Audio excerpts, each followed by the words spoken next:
When Jessica Miller followed her white moonlight overseas, I begged her not to go. She didn't even look back. A year later, I got married, and Jessica flew back. When she saw my wedding ring, the usually proud and willful heiress of the Miller family broke down. Her smile was forced. "Luke, do you want to take it off yourself, or should I do it for you?" Her voice trembled. "If you want a ring, I'll buy you one. Just throw that one away, please." I didn't invite many people to my wedding, just a dozen close friends and family for a meal. My wife pampered me, made sure I didn't lift a finger, handled all the guests herself, and let me hang out with my childhood buddy. My best friend Benjamin Johnson looked at me with emotion. "I thought you'd wait for Jessica your whole life." I lowered my head with a faint smile. "So did I." He asked, "Does Jessica know you got married?" I shook my head.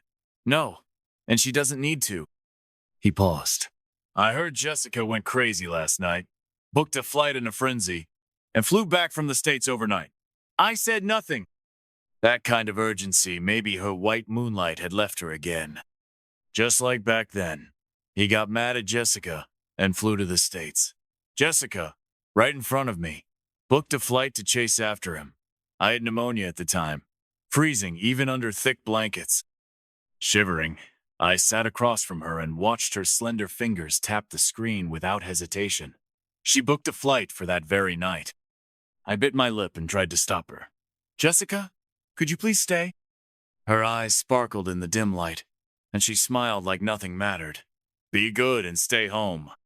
I'll bring you a gift when I get back."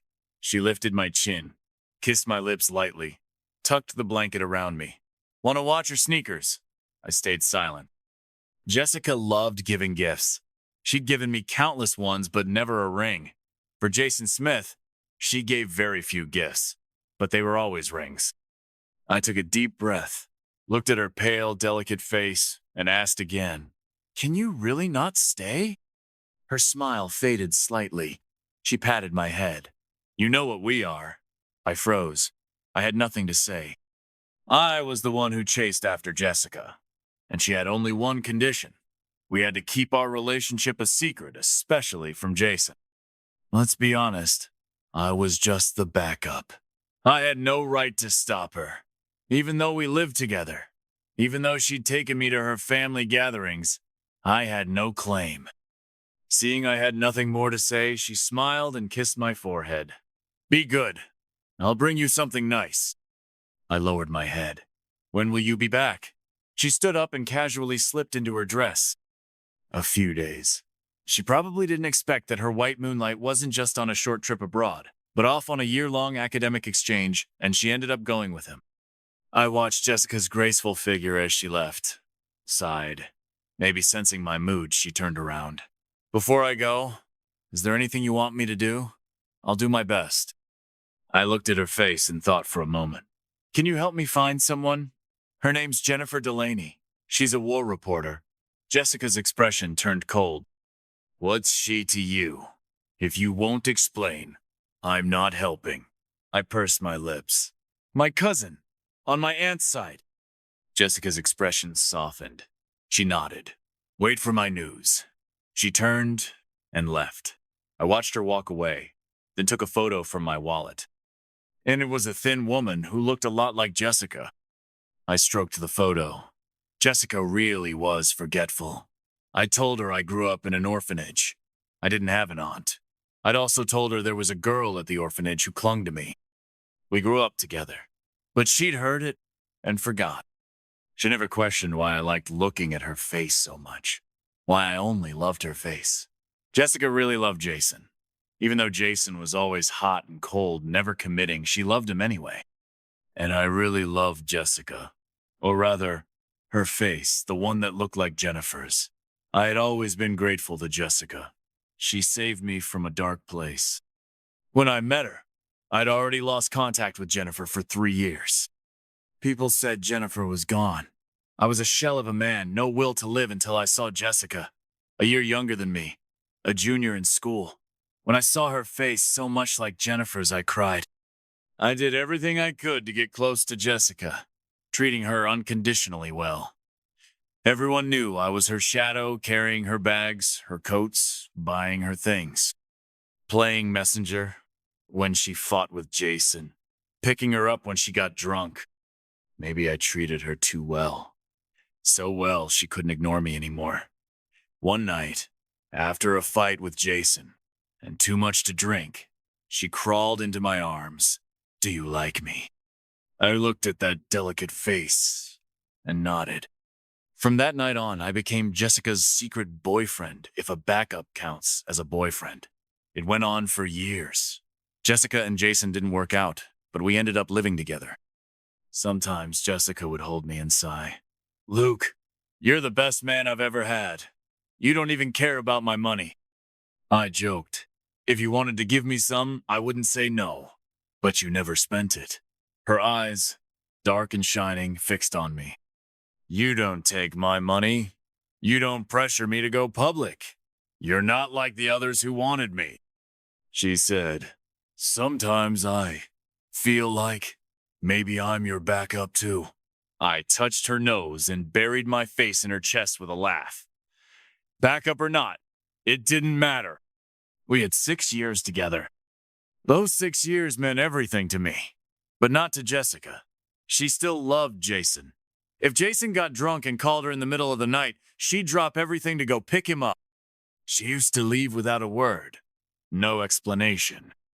But later she started explaining herself. There was guilt in her eyes. I thought maybe I was finally different to her. I was wrong.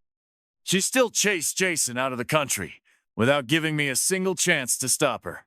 She was gone for a year. Actually, Jessica came back once during that year.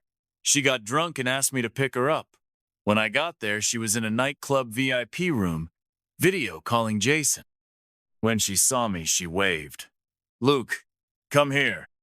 She showed Jason. "Let me introduce you. This is my boyfriend of 6 years, Luke." Jason still looked cold, but when his eyes swept over me, he paused for a few seconds, then smirked. "Jessica, did you fall for someone else?" Jessica smiled too. "Yeah. Why should I keep throwing myself at a cold fish like you when I've got a sweet, caring man here?" Jason looked at her holding my hand and asked how long we'd been together. I answered honestly, 6 years. Jason hung up. The always proud Jason didn't even say goodbye. Jessica froze as she held my hand. That night, she slept beside me, but after taking a call, she came back and kissed me nonstop. She didn't sleep at all, just kept watching me. By morning, her voice was hoarse. "Luke, this is the end for us." I hadn't slept either. I'd already guessed it. I'd overheard her call Jason, had said it so lightly. If she broke up with me, he'd be with her immediately. I knew I would never matter as much as Jason. I nodded, not wanting to make a scene, turned away, and sighed. Jessica hugged me from behind so tightly, I could hardly breathe. She whispered in my ear, "That cousin of yours, there's news. She's not dead. She just lost her memory. She's been living abroad." My whole body froze. I turned around. "Can you bring her back for me?" Jessica kissed me one last time. "I can. I owe you that." That same day, she flew off to join Jason. And a few days later, I saw Jennifer again. In the best hospital in the country, with top specialists treating her, her memory came back quickly. She remembered me.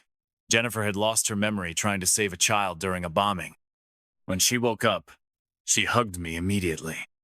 Her gentle voice echoed in my ears. "I wasn't there for 10 years. You must have suffered." I couldn't hold back my tears. That hollow space in my heart finally filled up, silently. Jennifer and I had lost 10 years. We didn't want to lose another 10. We got engaged soon after. Jennifer asked me if I'd fallen in love with anyone during those 10 years. She told me not to act on impulse and make a choice I'd regret. Jessica's face flashed vaguely through my mind, then vanished. I shook my head with a smile. No. I touched the scars Jennifer had gotten while saving that child and repeated, "No." But the truth was, before she asked, I had dreamt about Jessica a few times. In those dreams, Jessica would look at me and sneer, telling me not to flatter myself. It still stung a little. But as time passed, those dreams stopped. Those 6 years faded like dust in the wind. Sometimes my best friend Benjamin would ask if I ever thought about Jessica again. I stayed quiet for a few seconds and shook my head. I hope she and Jason are doing well. I said, it's better we forget each other. At least, I truly did put her behind me. But a few days later, while Jennifer and I were having dinner, we ran into one of Jessica's classmates. From a distance, she called out, "Girl, you're back," and didn't even call. She walked a few steps and then stopped, stunned. Jennifer looked a lot like Jessica, but she had a scar between her brows from the war zone. Her whole vibe was different. She didn't have that spoiled heiress air. She was calm and steady. The classmate stared at Jennifer, then at me, unsure. "Luke, is this—" She thought for a moment. "Did you two-time Jessica?" I shook my head. "We broke up." The classmate looked even more shocked. "But Jessica said you were still waiting for her." I cut her off. "This is my fiancée. We're getting married soon." She was stunned, staring at our tightly clasped hands, then turned and walked off quickly while dialing her phone. I looked up to explain to Jennifer, but I'd only just started when she smiled. "It's all in the past. No need to talk about it." She brushed my hair gently. "I can't expect you to wait 10 years just because I disappeared for 10. My eyes stung. Suddenly, I felt so wronged. Those first 3 years of not being able to find Jennifer, I waited every day with my phone in hand. I kept it on 24/7. Every time an unknown number called, I'd jolt. That first year, I hoped for a call saying Jennifer had been injured and was on her way back. The second year, I just hoped someone would tell me she was still alive. By the third year, I was afraid to answer, but couldn't help myself. When Jessica appeared, I was officially diagnosed with severe anxiety and panic disorder. Her face was my last straw. Even as her backup, I felt wronged. But I couldn't let go of that face. Only by looking at her could I summon the strength to keep living. So did I love Jessica? I didn't know, but I was grateful. So grateful that even when people laughed at me for being a doormat, I still clung to it willingly. For those 6 years, Jessica was a good person in my world, the one who pulled me out of the abyss. I thought I'd left a decent impression on her too. At the very least, I thought she saw me as kind. I never expected that she'd grit her teeth and call me a liar. Jessica called me late at night. I got up quietly so I wouldn't wake Jennifer. I thought she was calling to retrieve the things she'd left behind. But as soon as I answered, she snarled, like she wanted to tear me apart. "Liar!" Her voice was hoarse. "Luke, you're a liar! You said she was your cousin's daughter! You lied to me!" She wasn't haughty anymore. She was trembling with rage, and oddly, a bit of hurt, like a child feeling wronged. I lowered my head and sighed. "I'm sorry." Apologizing came naturally. I'd done it for 6 years. For many reasons.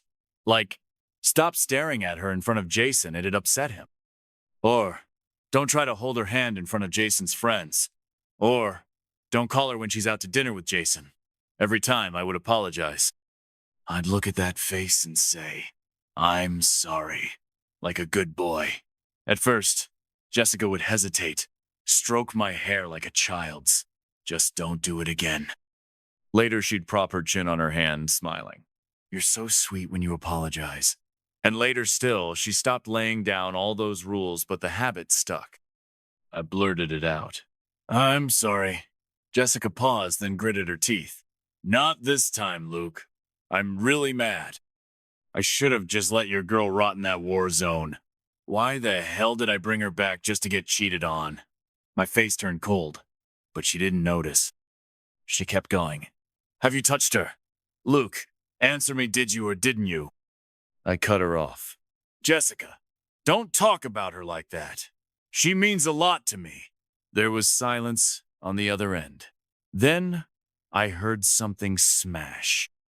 Jessica spoke through clenched teeth, laughing bitterly. "Luke, you never once said I meant a lot to you," she said. "Remember this, you're still mine until I say you're not." "I'm not yours." I frowned.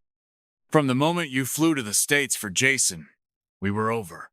Jessica was quiet for a while, then asked softly, "So this is revenge, isn't it?" She sounded more sure of herself. "You're with her just to hurt me, right? If I gave you a chance to undo it." My frown deepened. "Jessica, stop it! You and Jason are finally together. Just be happy." Jessica said nothing. Her breathing was low and ragged. After a while, she hung up without saying another word. I listened to the dial tone and sighed. Jessica hadn't changed. The moment Jason came up, her reason came rushing back. She used to call me drunk in the middle of the night, begging me to pick her up. I'd throw on a coat over my pajamas and run out the door. I'd find her outside a bar, drunk off her mind. My hands would be frozen stiff in the cold, but she'd still insist on not going home. Her friend was at a loss. She gave me an apologetic look, then video called Jason. "Let's see what Jason thinks of the mess you've become." Suddenly, Jessica stood straight, sober as if she'd never touched a drop, and climbed into the car on her own. I stood outside the car with her friend, staring at each other. Her friend's eyes were full of awkwardness and sympathy. "I'm sorry. I really can't do anything." Only Jason can get her to listen. I shook my head. "It's fine. I don't mind." That night, I made hangover soup for Jessica and stayed up taking care of her while she clung to me, crying out for Jason. All night, a voice in my head kept asking, "Luke, are you sure you don't care? Then why are your hands so cold?"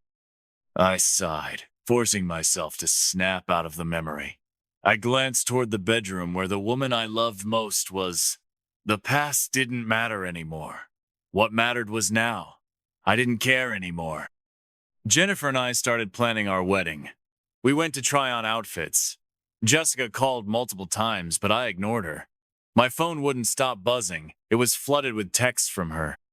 She'd never sent that many messages in a whole month before. "Luke, I haven't given you permission to leave. Luke, you're going to regret this." "What are you doing? Answer me. You never took this long to reply." It was too much. I grabbed my phone in the fitting room and quickly replied, "I'm with Jennifer trying on wedding dresses. Stop texting." The phone went quiet for a moment. Then it buzzed nonstop like she'd gone mad. I finally picked up. "Jessica, if you keep this up, we won't even be able to be friends." She ignored me and kept firing off questions. "What's so good about her? Luke, marriage and dating are two different things." She took a deep breath. "Luke, listen to me. Did your parents agree to this marriage? Maybe I should talk to them." I calmly cut her off. "Jessica, enough." She went silent. I said quietly, "Jessica, I'm really getting married. She and I grew up together. We know each other. We're a perfect match." Jessica tried to say something more, but I interrupted again. "Jason won't be happy if you keep this up." She said nothing, but her breathing grew uneven. I sighed. "I told you before I grew up in an orphanage. I don't have parents. Why can't you ever remember?" Then I hung up. Jessica didn't call again. Jennifer had been patiently waiting outside the fitting room. She didn't ask why it took so long. When I came out, she hugged me tightly and didn't let go. "Lukey, thank you for loving me." I hugged her back. "Thank you too. We both grew up in the orphanage. Every little kindness was something we treasured. We were endlessly grateful. Not like Jessica, the spoiled heiress who got everything she wanted. Now her ever-obedient ex was suddenly moving on and getting married. Of course she went a little crazy. But I believed time would heal everything. Sooner or later, she'd let go of the bitterness and move on.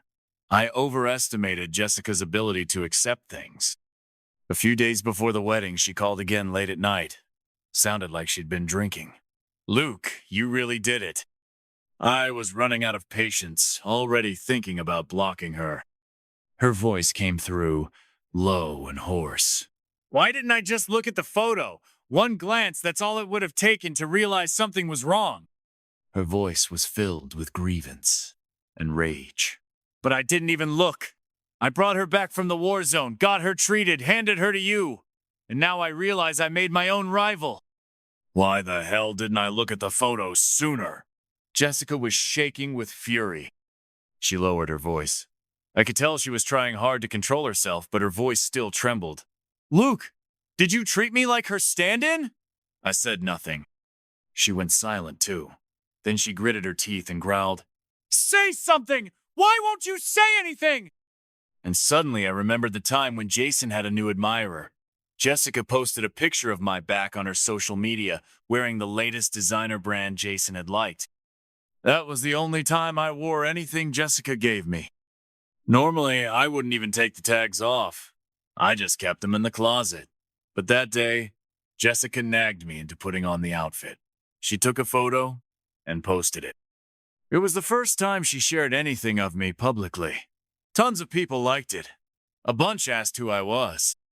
Jessica wrapped her arms around me and showed me the screen, calling me playfully, Hubby! They're all asking about you. When she was in a good mood, she'd call me hubby. She twirled a lock of hair around her finger. I told them you're my husband. My girlfriends are so jealous. I smiled, but then I noticed a new comment. It was from Jason. I want to go to the music festival. You coming? A while later, Jessica glanced at her phone and froze. She flipped her phone over and casually pulled out a credit card. Let's go buy sneakers. Then she stood up, put on her coat, and was ready to leave. Watching her go, I blurted out, Jessica, don't go, okay? Her hand was on the doorknob. She hesitated, then turned to me with a smile. Feeling lonely? Then I'll shop a bit longer. Get a few outfits, maybe a watch. She closed the door.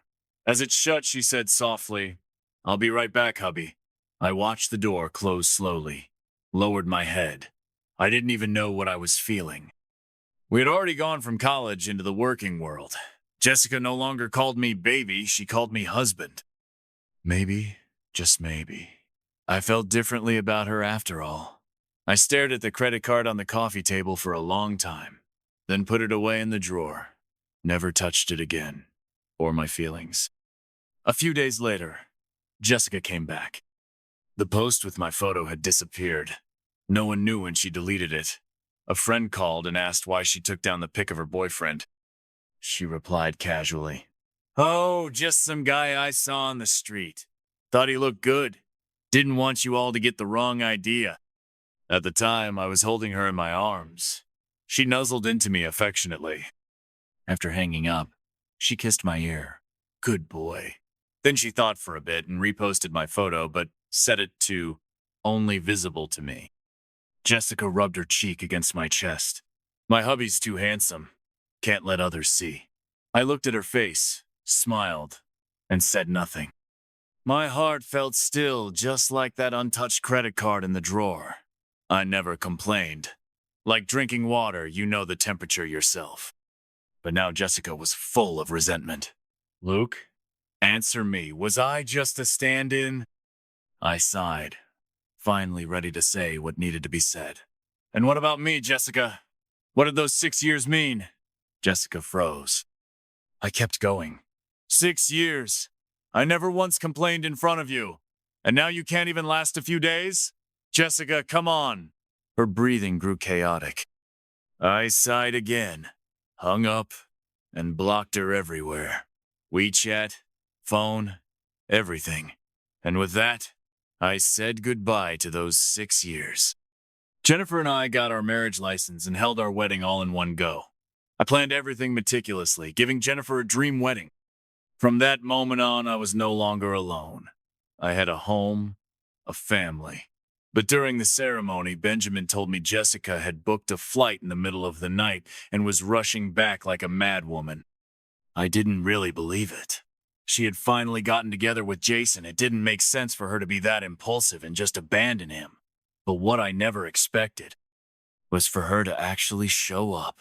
The Jessica I remembered was glamorous, charming, born with a silver spoon. But now, Jessica was pale, haggard, holding a jewelry box, quietly watching me and Jennifer. No, watching Jennifer more than me. I must have startled her. Jessica looked between Jennifer and me, then crooked her finger at me. Jennifer had gone off to greet some colleagues, so I went to Jessica, worried she might cause a scene. I gently tried to soothe her. Please don't stir up trouble. This wedding means everything to me. I don't want anything going wrong. Jessica's face darkened. I was clearly pleading with her, but it seemed to enrage her even more. She glanced toward Jennifer in the distance. Luke, between the two of us, who looks more like the copy? I froze, not fully understanding. Jessica asked again. Tell me, darling, between her and me, who's really the stand-in? She called me darling like we were still together. But she only ever used that word when she was in a good mood, and her good moods were always because of Jason. I would have preferred she just called me Luke. My face turned cold. Jessica, I'm not your darling. I'm her husband. I pointed at Jennifer. And we're legally married. Jessica stared at me in silence, her face darkening.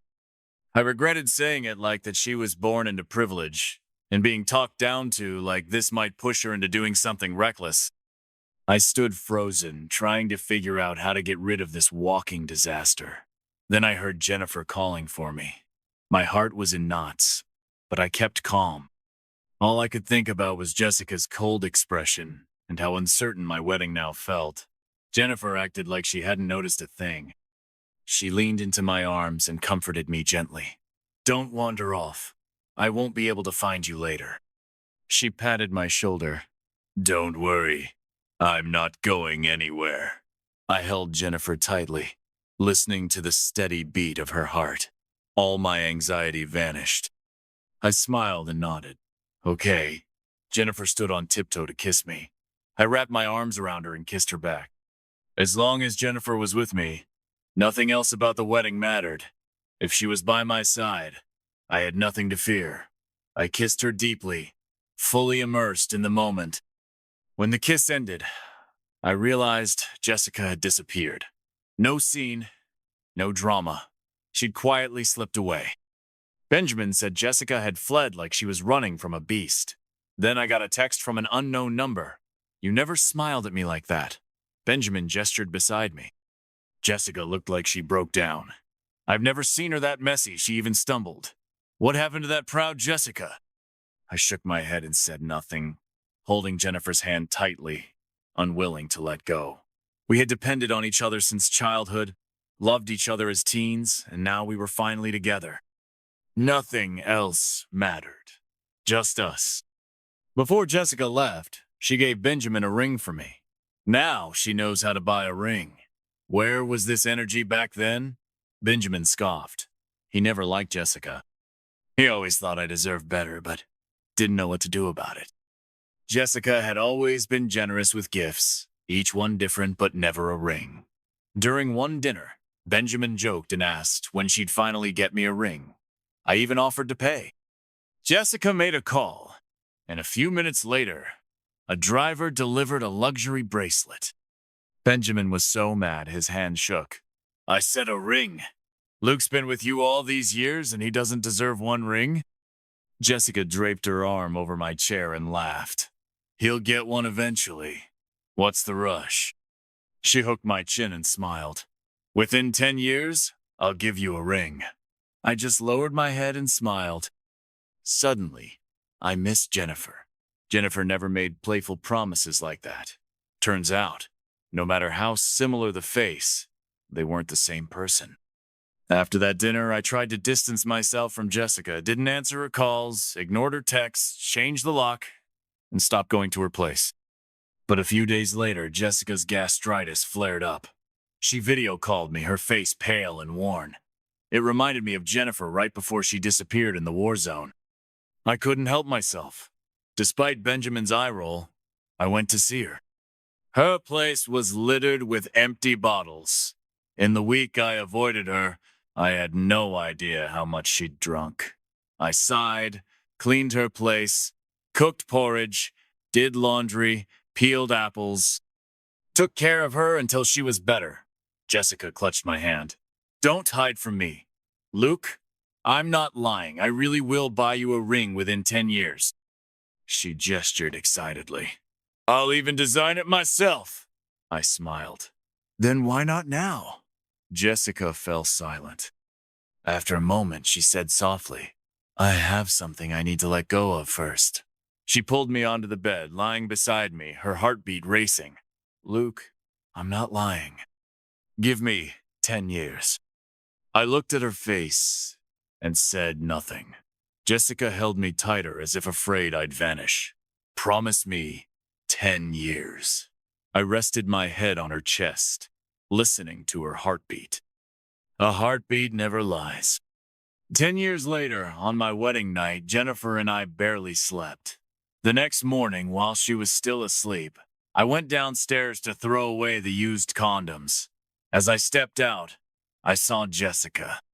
She was standing beside a Ferrari, eyes bloodshot, the ground littered with cigarette butts near her heels. God knows how many she'd smoked. She glanced at the trash bag in my hand, then turned her head away. Her voice was trembling uncontrollably. Luke, I waited all night, watched your lights go out. The pride she once had was gone. She avoided looking at the trash, but not the red mark on my neck. The proud Miss Miller, staring at my neck like she'd lost a priceless treasure. Her eyes reddened.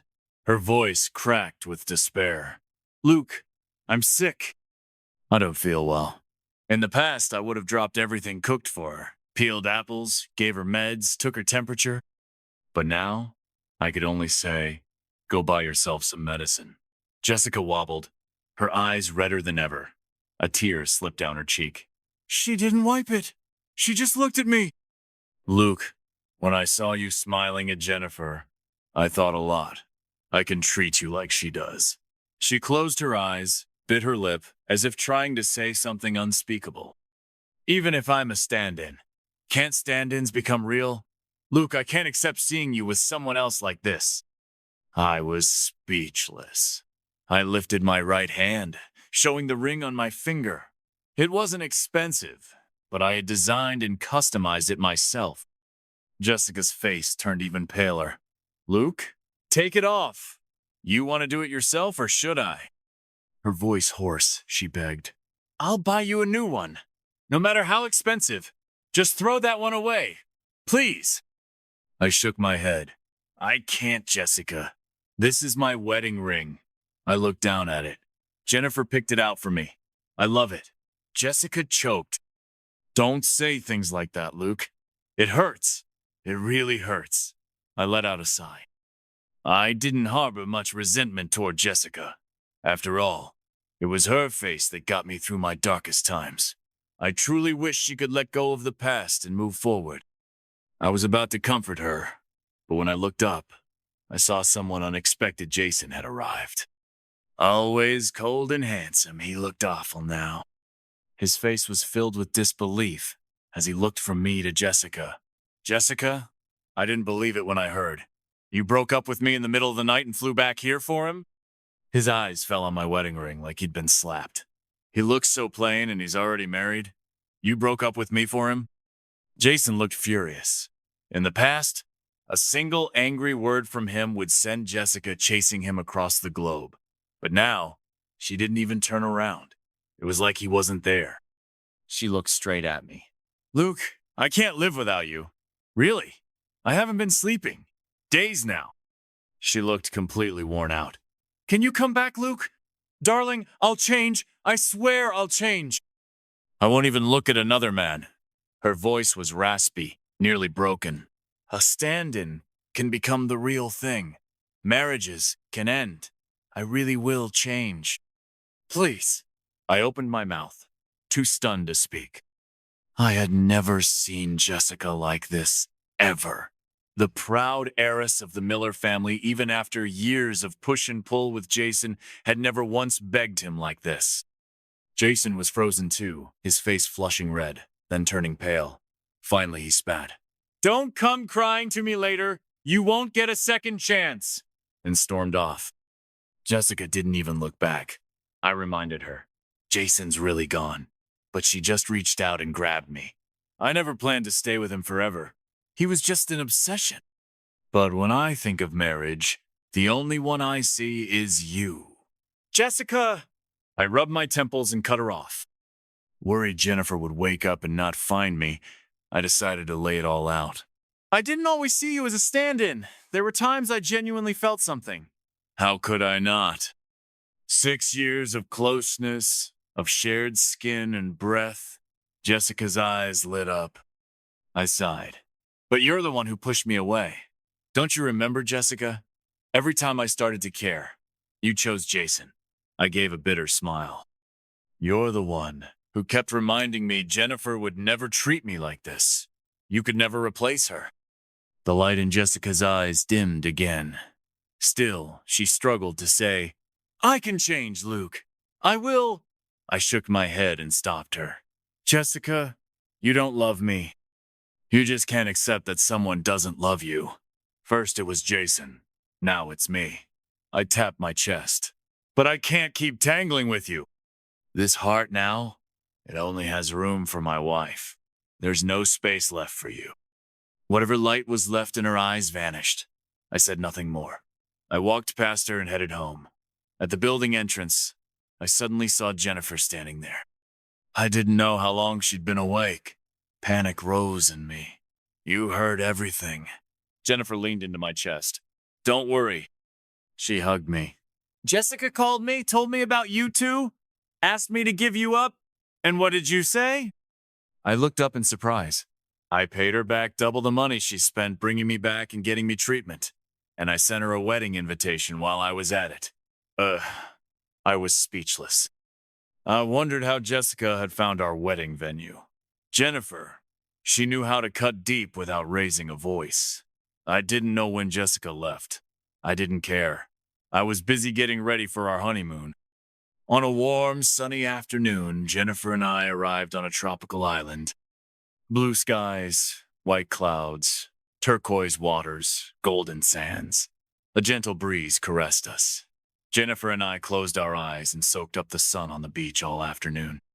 That night, we returned to the seaside cottage one I had mentioned to Jessica years ago but never had time for. When Jennifer heard me talk about it, she instantly chose it for our honeymoon.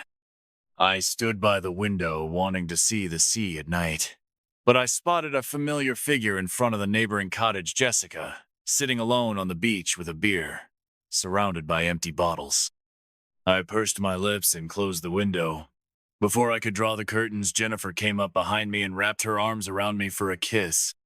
From the corner of my eye, I saw Jessica down on the sand, drinking alone, tossing her head back again and again. But Jennifer pulled me into the bedroom. When I woke up at dawn to get some water, I glanced out and was stunned. Jessica was still there, motionless. I ran out, knelt down, and checked if she was breathing. Thankfully, she was. I patted my chest in relief. Just as I was about to leave, Jessica grabbed me. She opened her eyes. Those once beautiful eyes were now hazy with alcohol, full of sorrow. Under the soft morning light, she looked up at me and quietly begged, Luke, can I hold you? Just once. Just once. I shook my head and pulled my hand free. I'm married, Jessica. She was drunk, half laughing, half crying, her voice blending with the rising tide. But I can't let go of you, Luke. It's not about not getting what I wanted. It's that I didn't know I loved you until it was too late. Luke, darling, give me one more chance, please. I swear I won't waste it again. I stopped walking. Then I turned back. We couldn't keep going in circles like this. I think my movement gave her hope. Her eyes lit up. But I lowered my head, pulled out my phone, and showed her a photo of a positive pregnancy test. 2 pink lines. Jennifer's pregnant, Jessica. Jessica froze. A few seconds later, she shoved the phone away like it was a venomous snake, refusing to even look. She couldn't say a word. I stood, looked down at her, and returned her own words to her from our breakup. This is the end of the road for us. And I walked back to the cottage. Behind me, nothing but silence. After that, I truly forgot Jessica. Life with Jennifer was lively and warm. All the past faded.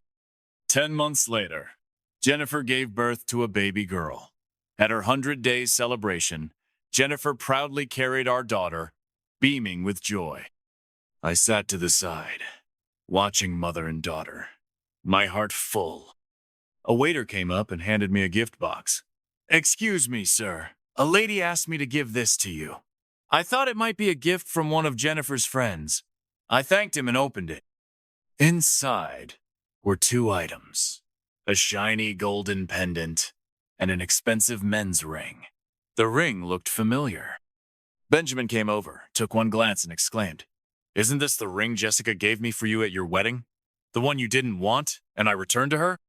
I was stunned, speechless. After a moment, I grabbed the box and ran outside, but I was too late. I saw Jessica's thin figure getting into a familiar sports car. The engine roared and she drove off. Benjamin came out beside me and sighed. "If she'd done this earlier, maybe you two." I shook my head and smiled. "What are you talking about? There's no such thing as what if. What's lost is lost. There's no turning back, no undo button." I went back inside, held my wife and daughter close, and felt nothing but gratitude. Jennifer looked at me and asked, "Do I have something on my face? Why are you staring?" I shook my head and nestled into her embrace. "I'm just feeling lucky that I didn't miss out on you. I didn't miss out on my real happiness."